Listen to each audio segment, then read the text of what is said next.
Good morning, everyone. Welcome to our Facilities and Business webinar, How to Bid That Project. This morning, myself, Ann Collins, and Kelly Rem are going to present to you and give you a refresher on public works bidding in the post-Davis era.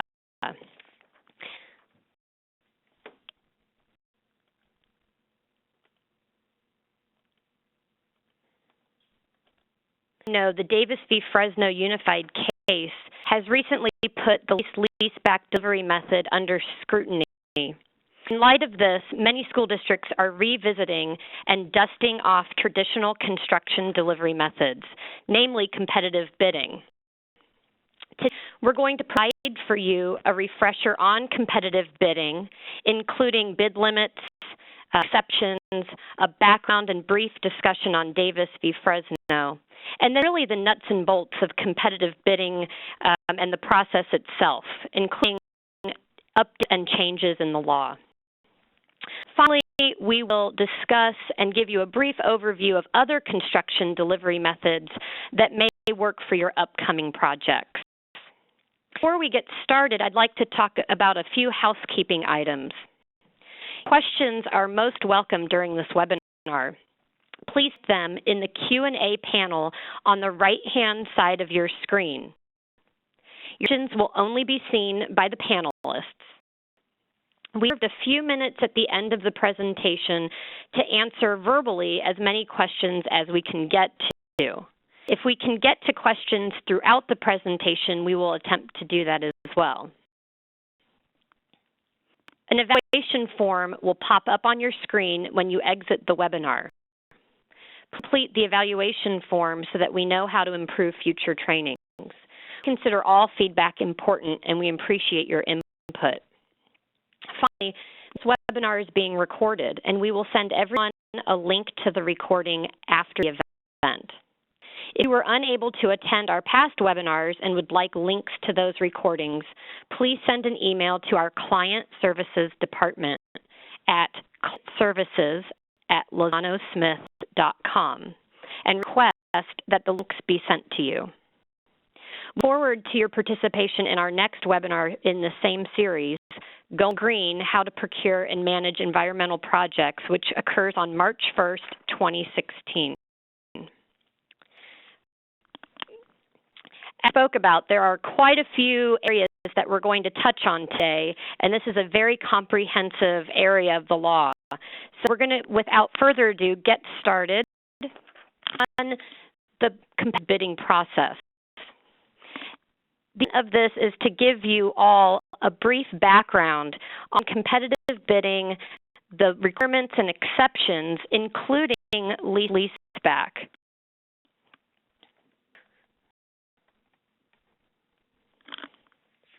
As a reminder, bidding is required for public projects when the project costs meet or exceed $15,000.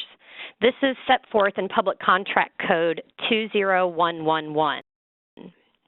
This bid threshold of $15,000 applies except for California Uniform Public Construction Cost Accounting Act, that's a mouthful, districts.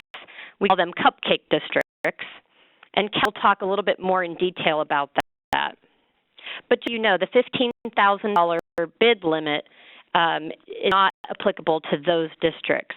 However, for everyone else, $15,000 is the rule, and if your project is over that, then you must competitively bid the project unless there's an exception that applies. The term public works project is defined by Public Contract Code 22002, and it includes construction, reconstruction, alterations, improvements involving any publicly owned facilities. The definition also includes painting and repainting of any facility. The definition does not include maintenance.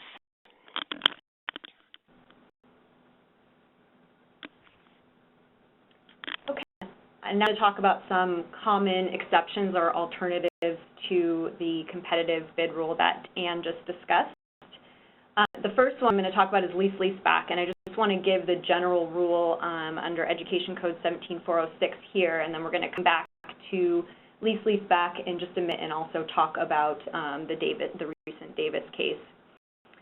So the rule for lease back under 17406 of the Education Code is that it allows the governing board, without advertising for bids, to let real property it owns for $1 a year if lease instrument requires the lessee to construct or provide for construction of a building or buildings on the site during the lease, and title to those buildings vests with the district at the expiration of the term.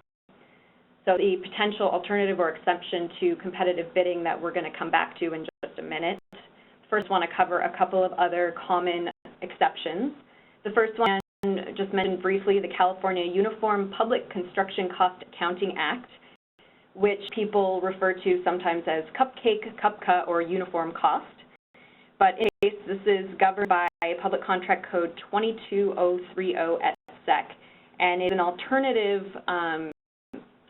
basically an alternative to competitive bidding that districts can elect to become subject to by adopting a resolution. And when the board adopts that resolution, there are different bid limits and different rules that will apply.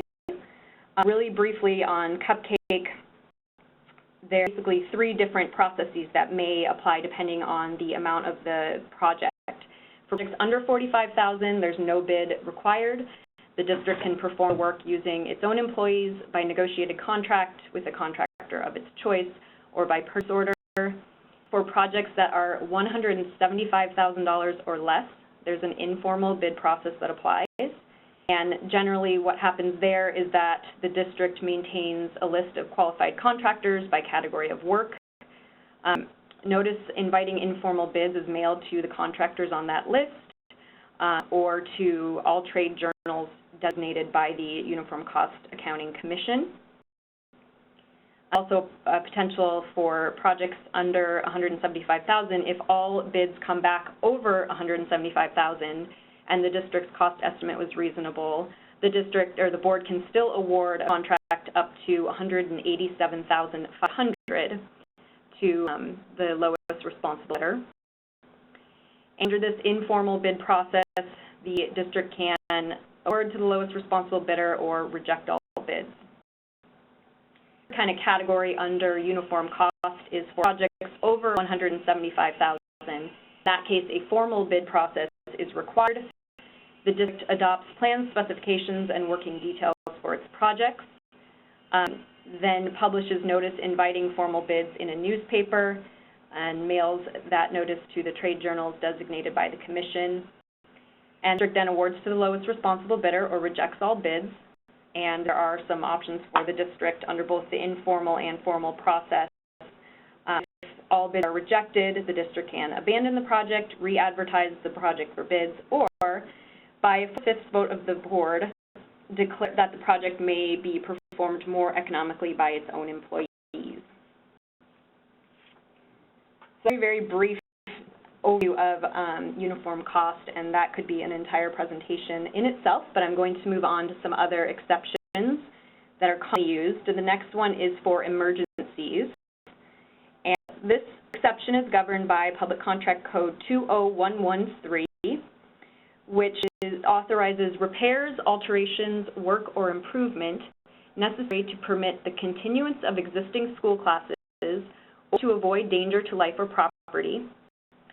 In order to use this exception and avoid competitive bidding, the district needs to have unanimous board approval and approval of the county superintendent. At this point, the board can let the contract without bidding or use day labor. One thing to note with the emergency exception is that there is a case called Marshall versus Pasadena from years back that added a requirement, or I guess a qualifier, to the emergency exception, that you have to be able to show that there was a sudden or unexpected occurrence. And in that case, just to give you a little context, the school district had been in the middle of a construction project, got into a dispute with the contractor, and terminated the contract with the project half finished.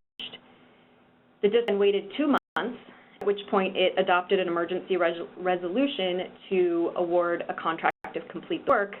And the court said, no, that's not an emergency because you had 2 months. This was not an unexpected or sudden. So just mind if you're thinking of trying to use the emergency exception. The next exception here is for energy conservation contracts, and many of you may be doing some of these right now. This exception is in the government code under 4217.10 et sec. Applies to energy service contracts and related facility ground leases. This is an exception to competitive bidding. There are requirements that apply. The board has to make a determination that the contract is in the best interest of the district, and has to be done at a regularly scheduled public hearing, public of which is given at least 2 weeks in advance. The board has to make certain findings related to the cost savings of the project, the energy project.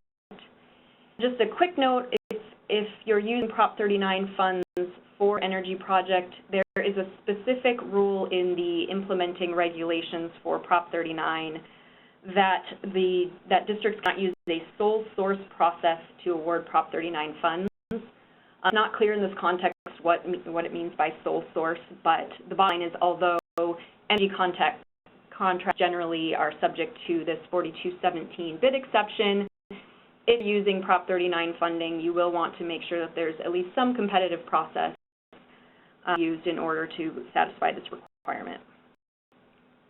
The exception I'm going to talk about is the public policy exception, or grade-in exception. Grade-in because that refers to a case which applied this public policy exception. Basically what the exception here is where the nature of the contract is such that competitive proposals would be failing or would not, not produce an advantage. In that case, this sometimes may be able to dispense with bidding. What I want to stress here is that although it seems like there are a lot of instances when you could make an argument that competitive bidding would not be availing, this is a very limited exception, and it is very fact-specific. So we recommend using this with great caution and most likely in consultation with your legal counsel.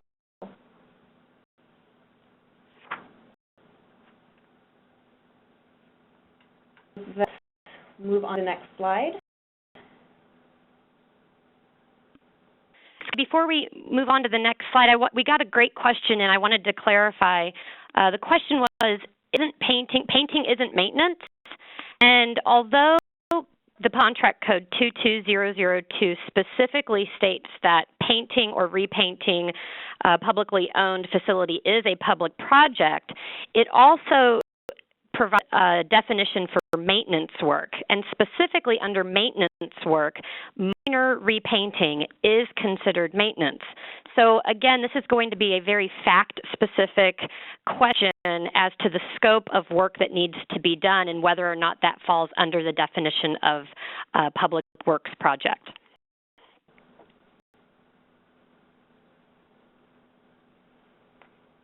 Thanks, Anne. So now, as I said when I was discussing the common exceptions on the last slide, I was going to come back to lease-leaseback because that's part of the reason why we're here today with this refresher on competitive bidding and other alternative delivery methods.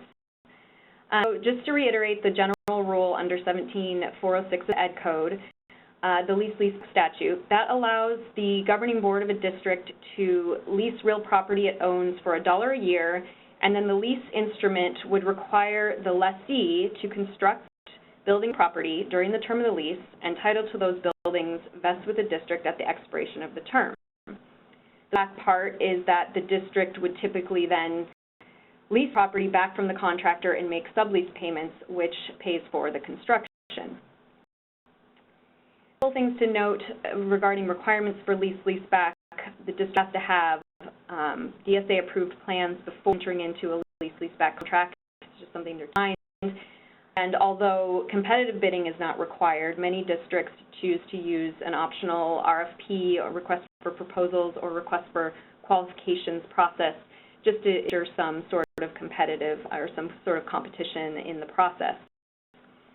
The of lease-leaseback has always been flexibility because there's some leeway to choose the contractor based on qualifications and criteria other than the lowest price. Now there's also the disadvantage of lease-leaseback. That recent case law has created some uncertainty relating to this delivery method. And this to the Davis case. Davis versus Fresno Unified School District. That just came down this year. I'm sure most of you have heard all about it. In the case, the Fresno Unified School District awarded a construction contract for $36 million under a lease-leaseback arrangement. And the particular arrangement there was challenged by plaintiff Davis, who argued that the instrument was not a genuine lease and there was no financing component, and therefore the argument was it did not comply with Education Code 17406 and it could not be used as an exception to competitive bidding. Some of the reasons that the plaintiff alleged it was not a genuine lease include that payments were based on the percentage completion of the construction project instead of being more like a traditional lease where you would have, for example, monthly equal installment payments. The contractor never acted as a landlord, and the school district never occupied the facilities as a tenant during the term of the lease. And those two kind of main arguments, that it's not a genuine lease and there was no financing component, the appellate court allowed the case to proceed challenging this particular lease-leaseback arrangement. And the Supreme Court denied review of the case, which means at this point, since this was decided on what's called a demur, or a challenge to the pleadings in the case, at this point we are back in the trial court for further proceedings regarding the validity of the specific lease-leaseback contract at issue in the case. It's possible that there may be further dispute and further appellate decisions on this issue, but at this point there's a lot of uncertainty. What we know is that lease-leaseback can be invalidated as a bid exception if your lease-leaseback contracts are not deemed to be a genuine lease and do not contain a financing component. Although it's not entirely clear who has to provide the financing, whether it's the contract or otherwise. And the decision from the appellate court otherwise offers very little guidance on how to satisfy these requirements and avoid scrutiny or over-scrutiny. And so in line with lease-leaseback at this point is that it is unsettled. It's important to consult legal counsel before moving forward with lease-leaseback on your projects, or consider other non-lease-leaseback options, which is, again, we are presenting these issues to you today.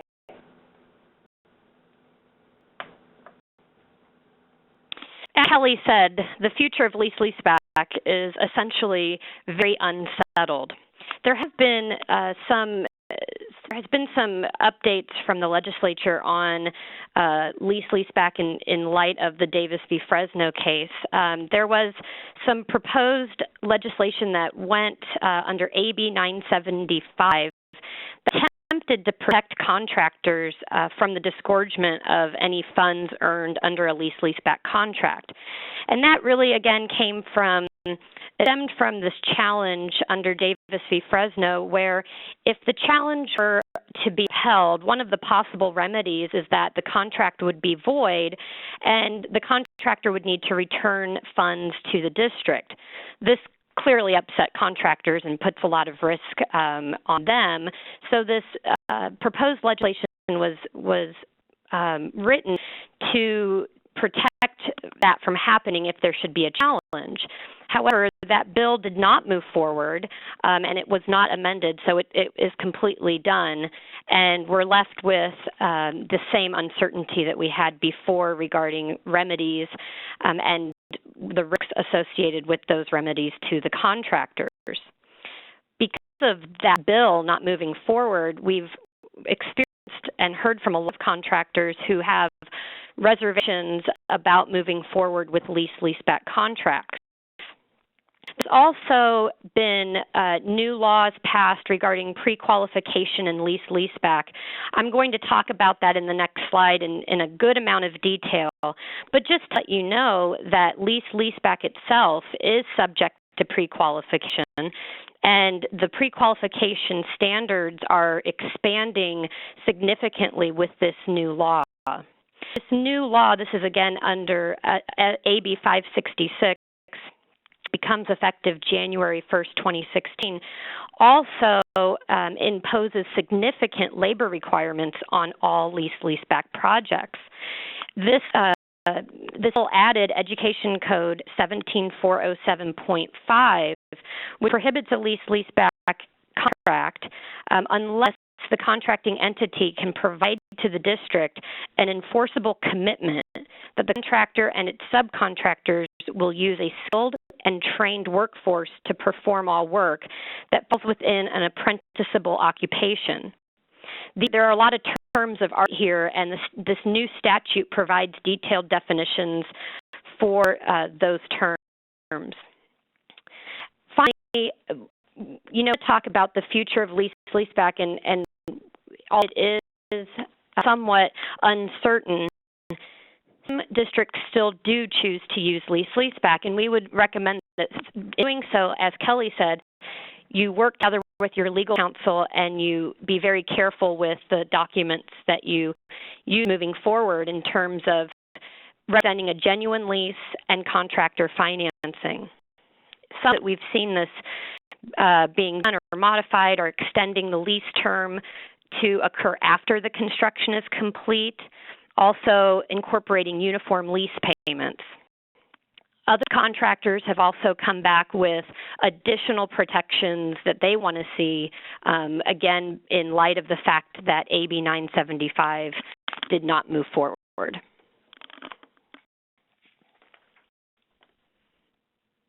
With the considerations in place, as we said earlier, we're going to focus now on the competitive bidding process. The competitive bidding process has been an ideal delivery method for districts and for contractors who want to avoid a potential challenge. So start with pre-bidding requirements, and there are two areas to consider here, which is the qualification of bidders and registration with DIR, or the Department of Industrial Relations. Starting with the pre-qualification requirements, 2012, Public Contract Code 2011.6 made pre-qualification mandatory when a project expenditure was over $1 million and a district had an ADA of at least 2,500. So it was required for projects that used state bond funds.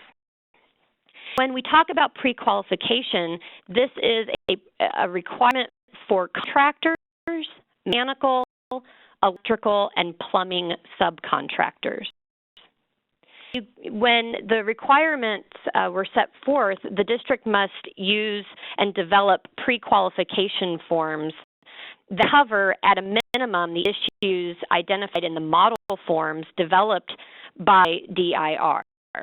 The district has the flexibility to expand and create their own qualification forms, and the board must approve those forms.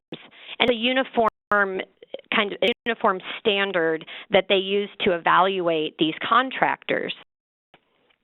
At a minimum, again, it must incorporate those issues raised by DIR. We have, as I mentioned earlier, changes in the law. These changes have been signed into law and go into effect January 1st, 2016. The qualification requirements have now been expanded to apply to all projects when state funds are used or will be requested by a district in the future. So if you're not sure if you're not using state funds, but you think you may want to request reimbursement later, it's a good idea to, and now a requirement under the law, to qualify your contractors so that you don't lose the ability to do so in the future. More specifically, on lease-leaseback projects, regardless of the funding source, regardless of if you're going to request reimbursement in the future, you must pre-qualify your contractors, and this requirement applies regardless of the cost of your project. So that $1 million limit has been eliminated for lease-leaseback projects. For the 2,500 ADA still remains. So if you are a small district under 2,500 ADA, the pre-qualification requirements do not apply. The second pre-bidding requirement is registration with DIR. At this point now, this went into effect about a year and a half ago, and as of last April, all workers employed on public works projects must be registered with DIR. So the general rule is that workers on public works projects must be paid prevailing wage. And historically, we've various models of compliance monitoring to enforce that prevailing wages are actually being paid. Through changes, we now have compliance monitoring units, or a CMU, through the DIR who enforces this. The old way for that was that the district would pay directly for these monitoring services. However, with the new registration requirements, contractors are required to pay a fee, and those fees essentially pay for DIR services in monitoring. Important to note that districts, as the owners, still have a requirement to submit the PWC 100 form within 5 days of awarding a contract so that DIR has notice of a new public works contract. The requirement to register with DIR extends to before any contractors even bid on a project. So it's important that in your bid documents and in the notice that is noted and that contractors are aware that they must register before they even submit a bid. The district only use registered contractors, and the DIR maintains a list online of who is registered so that you know who to contract with. Note on the registration with DIR, we get a lot of questions on who exactly needs to register, and at this point, it seems to be a very broad scope and includes almost anyone who is providing services on a public works contract. If you have a specific question, we'd suggest you contact your legal counsel or check on the DIR website to see if there are any updated answers to that scope.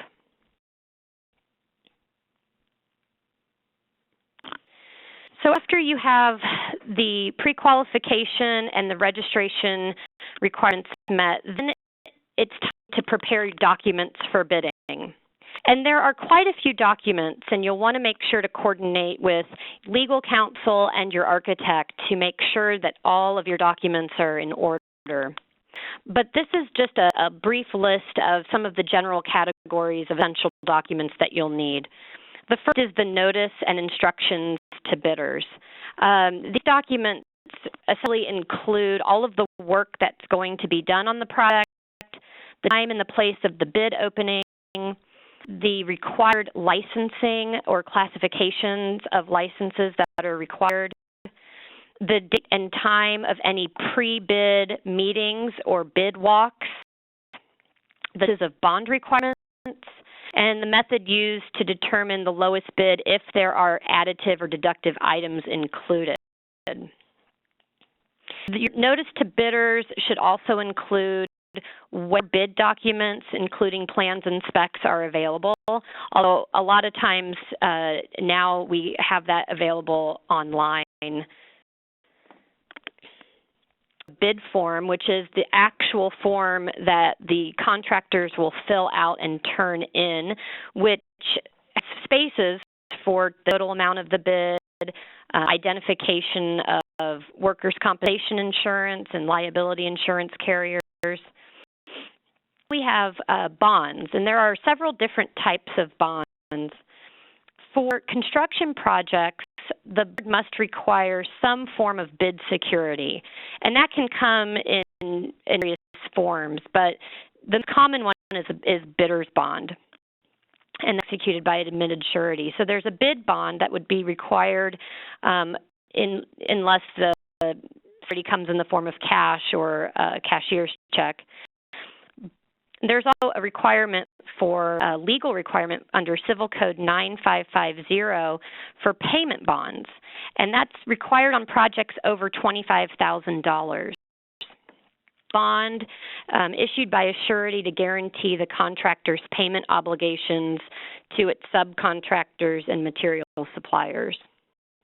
It's to make sure that if there's any additional work anticipated, that be included in the coverage of the payment bond. Also, performance bonds, which although not legally required, are strongly advised. Those bonds protect the district against any financial loss if the contractor fails to perform. We also have general conditions and the actual contract or the construction agreement. The agreement is the contract between the owner and the contractor with the essential terms, and it also incorporate all of the contract documents as a cohesive group. The general conditions is that big, giant stack of documents, very lengthy and usually very detailed.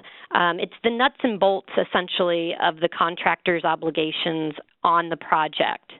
It includes additional services outside of just building the building, but it includes things like supervision, how orders should be submitted, any of the other logistics of the actual project.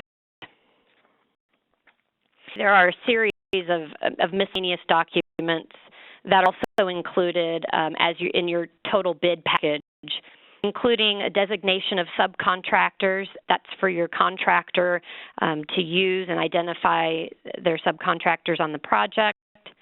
Fingerprinting notice, non-collusion declaration for bidders, roof project certificate, work compensation and drug-free workplace certificates, and an escrow agreement for security deposits.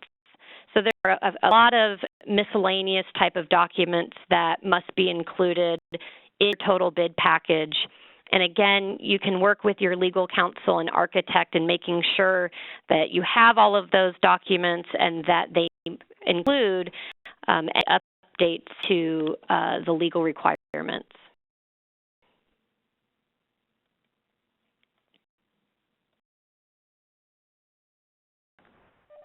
Okay. I think I'm going to talk a little bit about the competitive bidding process now, once you have all of your documents in place. Under Public Contract Code 20112, the requirement is that notice be published in a newspaper once a week for 2 weeks, and notice calls for bids and also lists the time and place when bids will be opened. There is a possibility to have a pre-bid meeting or walkthrough. This isn't mandatory. It can be made mandatory in the bid documents, but it's a good idea. It is highly recommended because it gives the contractors an opportunity to see the site and ask questions. And I'll come back to bid protests later on in the presentation, but sometimes that can help to avoid bid protests and disputes that might come up later if something in the bid documents is not clear. And if there is going to be a pre-bid meeting, the details should be included in the bid documents. Acceptance of bids on the date specified in the notice, the bids would be submitted under seal with a bid security. The Public Contract Code requires the board to require bidders to include one of the following forms of bid security with their bids: either cash, a cashier's check, certified check, or a bidder's bond executed by an admitted surety. And bids that are received after the date and time when bid due may not be accepted. And sometimes it can be helpful to specify an actual bid clock that will be used to determine the time, because as you all know, sometimes your phone will say one thing, your watch will say another thing, and the clock at the district office will say a third thing, and you don't want to run into a situation where somebody is 2 minutes late, but they think that they got it in on time. And then on this slide, withdrawal of bids. There can be times when bidders will request to withdraw their bid for whatever reason. The district has the authority to consent to that. Generally, the rule is that it's when a bidder has made a mistake in their bid. They get written notice within 5 days after the bids were opened. And in that notice, the bidder has to specify in detail how the mistake occurred, and the mistake was not due to an error in judgment or carelessness in inspecting the site or reading the plans. And obviously, those rules are in place because you don't want to have somebody submit a bid and then, after the fact, realize that they can't actually perform the work for the bid amount that they've submitted.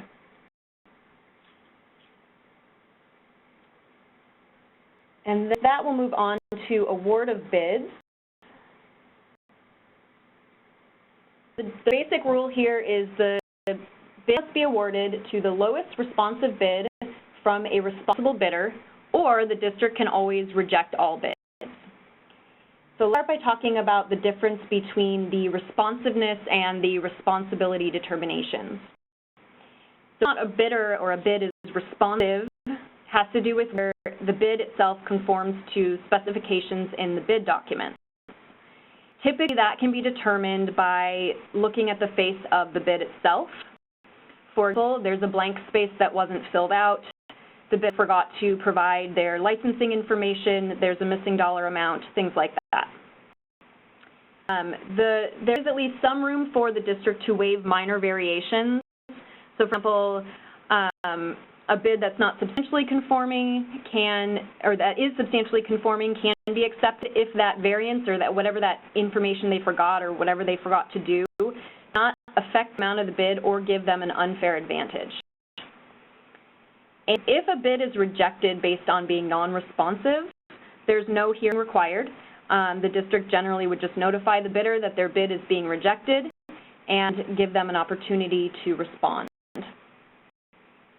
The other criteria for accepting a bid is that it comes from a responsible bidder, and whether or not the bidder is responsible has to do with whether or not they're qualified and capable of performing the work. Like responsiveness, the responsibility determination is to be based on information or facts outside of the bid documents generally.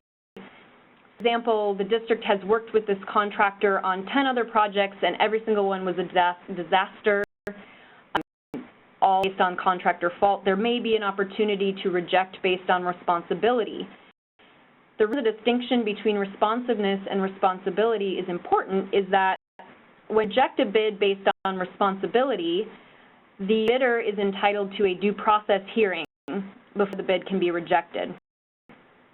Another thing to note on responsiveness and responsibility is that there was a fairly recent case, Great West Contractors versus Irvine Unified School District, that slightly blurred the distinction between these two determinations. In that case, the documents asked whether bidders were ever licensed under another name. One of the bidders responded no, which was actually inaccurate.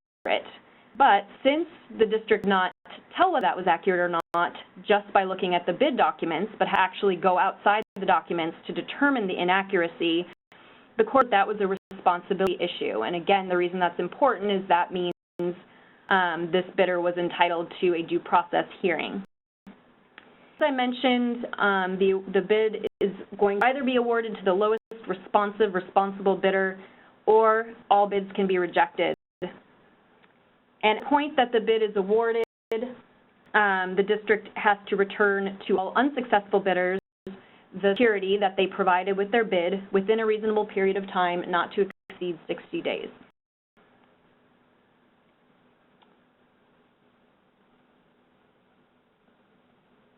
What we're going to talk about is bid protests. And the responsiveness and responsibility issues often play into bid protests. These are typically going to be brought by unsuccessful bidders. So you have a low bid, and the second low bidder wants the job, and so they are going to notify you that the lowest bidder was actually non-responsive for whatever reason. With bid protests is that there's no statutory process that applies. There's no specific procedure laid out in the Public Contract Code or the Ed Code regarding how bid protests have to be handled. Often districts adopt their own procedures, and obviously those should be followed. But since we have a statutory scheme to work with here, we're going to talk a little bit about best practices and other guidance. And then I'll also mention how federal funding can come into play as well. As far as practices, I kind of alluded to this before, but you want to make sure that you're using careful planning and attention to detail in your bid documents.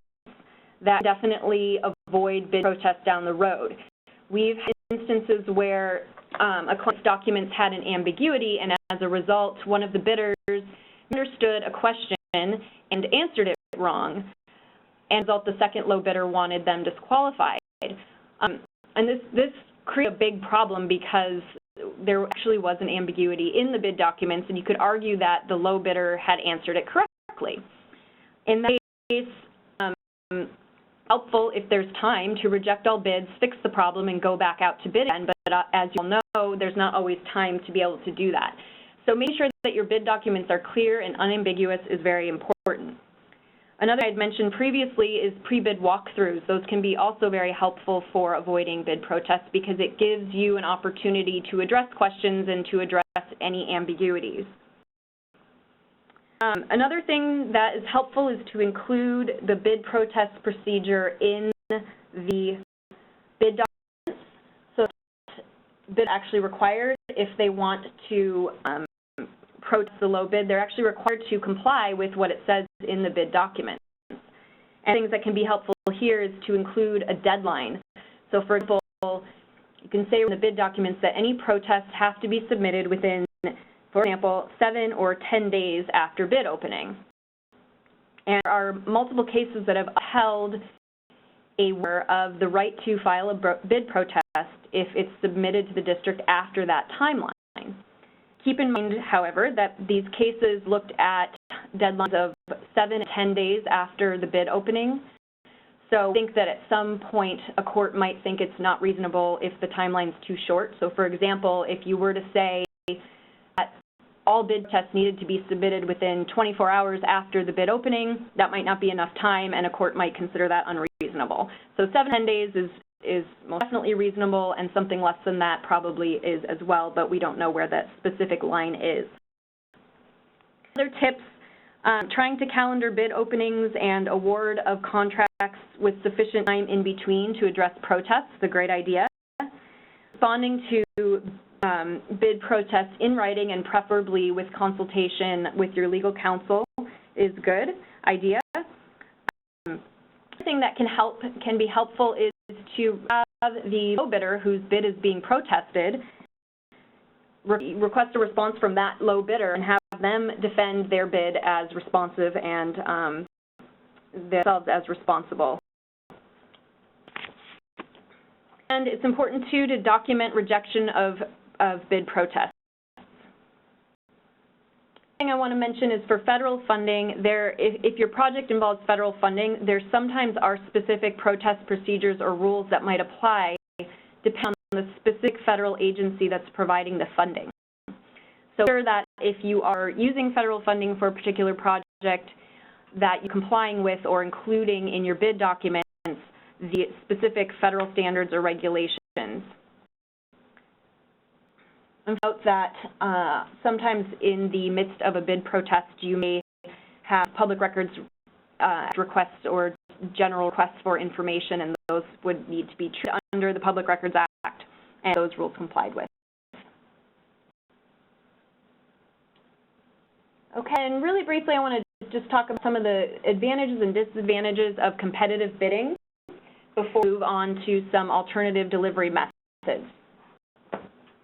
As far as advantages generally, with competitive bidding, you have a lump sum price, and that theoretically encourages contractors to work efficiently and quickly. The completion deadline, having a completion deadline with the project, shifts the risk of delay to the contractor, and change orders are statutorily capped at 10% without additional bidding.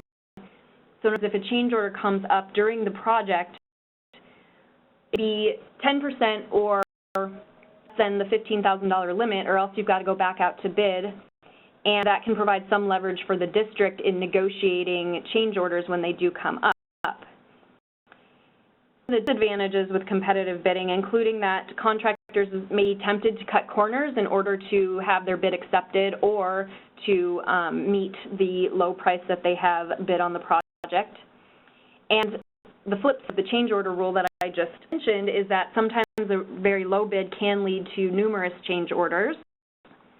Another disadvantage, which contrasted to lease-leaseback as I discussed earlier, is that a public agency cannot choose its contractor based on any criteria other than the low responsive and responsible bidder. So there's a general overview of advantages and disadvantages, and with that, I'll turn it back to Anne to talk about some other alternative delivery methods. Thanks. Before I move on, we've had a lot of great questions, and we're trying to answer some of them privately and some of them with the group. But one of them that just popped up, and I've seen a couple questions about change orders and some of the one of the disadvantages that Kelly just talked about was getting numerous change orders, basically having contractors who are very excited to competitively bid and get an opportunity to do work with the district, who might submit just a lowball, bid just to get selected. And what we do to try to avoid massive change orders. And I have a couple of just practical tips. The first would be to use the pre-qualification process as a means to weed out contractors who may not have experience doing particular type of work needed by your project. So although we talked about the fact that pre-qualification is a legally required element for certain types of projects in certain districts, you may still invoke the pre-qualification process if you choose to do so. And you can formulate a process or a form that helps the district evaluate the quality of contractors so that the contractors that you're choosing from, are going to be able to meet the needs of your specific project. The second pointer would be to work closely with your architect on a very detailed scope of the project. That way you can be rest assured that all of the elements required by the architect, required by the project, are going to be included in the bid. And if they're not, then it's not a responsive bid. And as Kelly said, you can then go through the rejection of that. The third is to consider having a mandatory pre-bid meeting or pre-bid walk. And again, this is an opportunity for your team, not only you as the owner, but also with your architect, to discuss with your potential bidders all of the elements that are going to be required from the project. Specifically, if you're doing a modernization project, it's oftentimes very helpful to have people come out to the actual site to see what they're dealing with, to see the building, to see the existing structures, to consider accessibility if that's going to be an issue. That's one area that's common for change orders. So make those pre-bid meetings and pre-bid walks mandatory as a prerequisite to submitting a bid. I also got just to go back real quick, and I know we're about 10 minutes away from wrapping up, but I wanted to address two quick things on DIR. We got a question about the district's responsibility. And I think this is a great question to answer to the entire group because we've seen this come up as compliance monitoring has shifted from district to private organizations or consultants, and now it's resting with DIR. That does not mean that the district does not have any responsibility to oversee and ensure prevailing wages are being paid. And essentially what the the recommended advice is that the district cannot turn a blind eye to those issues. So if if the district or staff becomes aware of an issue with prevailing wages, they need to act on that, and they need to continue to maintain some oversight on certified payroll process and just the prevailing wage portion of the project. And the other quick, I've seen a couple questions about bid bonds, and just as a reminder, is a requirement under Section 22002 that all bids, regardless, all bids must be accompanied by a bidder's security, which can be in the form of cash, a cashier's check, a certified check, or a bid bond. So a bid bond is just one option for bid security, but that bidder's security is a required element to be turned in with the bid. Okay, so in the last couple of minutes here, we are going to talk about some other delivery methods outside of competitive bidding that are still available for districts in light of this lease-leaseback scrutiny. There are these, I'm going to talk about two other methods that may work for your project. The first is design build. This is currently an option for projects over $2.5 million, where the district contracts directly with a design build entity. That design build entity clearly designs and builds the project. Similar to a general contractor, that entity will contract with the various subcontractors. And in order to use a design-build delivery method, there are quite a few procedures and processes in place that need to take place before you go into this, which would be found in Education Code 17250.25 and .30. There's a detailed RFP process. The statute provides specific requirements on that. There are also a series of board findings and board action that must take place. Generally, the board must evaluate the design build process versus the design bid build, which is another way to describe competitive bidding. Public meeting, and really determine that design build is in the best interest of the district moving forward. There is new law on design build, and again, in light of the scrutiny of lease-leaseback, now design build under AB 1358 is going to be a little bit more available to districts. They've lowered the threshold to $1 million, so it's for any project that's over $1 million. And there are significant revisions to Ed Code 17250.20. There's a requirement for a conflict of interest provision, and there's an allowance for basically a bid or best value method to select your design build entity. That new law takes effect July of 2016. So again, it doesn't take effect for some time, but just to be aware that it is out there, and it does make this delivery method a little more accessible for districts. A few of the advantages to design build are may have lower costs and shorter time frames for delivery of your project, and that's because you're getting the entity involved early in the process. So you have really this team approach, which also theoretically reduces your exposure to future claims where fault might lie with either the contractor or the architect. Now it's just one entity. And I say that's theoretical because we know construction projects each have a life of their own. So there's no perfect way to protect yourself from future claims. Some of the disadvantages of the design build method would be that you may have a higher price than if you had competitively bid the work.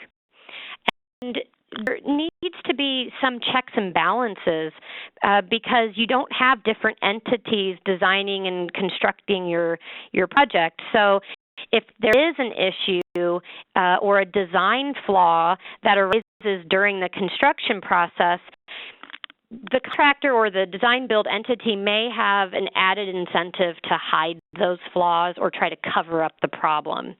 So if you're going to move forward with a design build method, keep those types of issues in mind. This is the last substantive slide, and this is just talking about multi-prime, which is another option.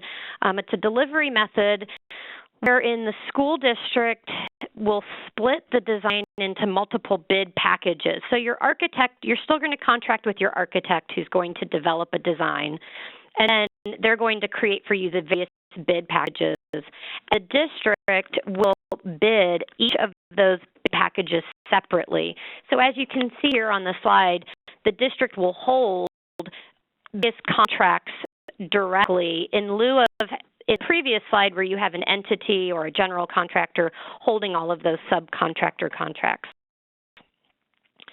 Some advantages to this delivery method are that it allows a district to put the design for early stages of construction out for bid before the entire project is complete. So you can fast track, or you can organize and schedule your work and your contracts accordingly. And again, that takes a lot of coordinating with your architect, but that's something that may be an advantage for your particular project. It also eliminates the cost of overhead and profit from a single general or prime contractor. One of the disadvantages is that it shifts the burden to the district for coordination and scheduling of the various prime contractors.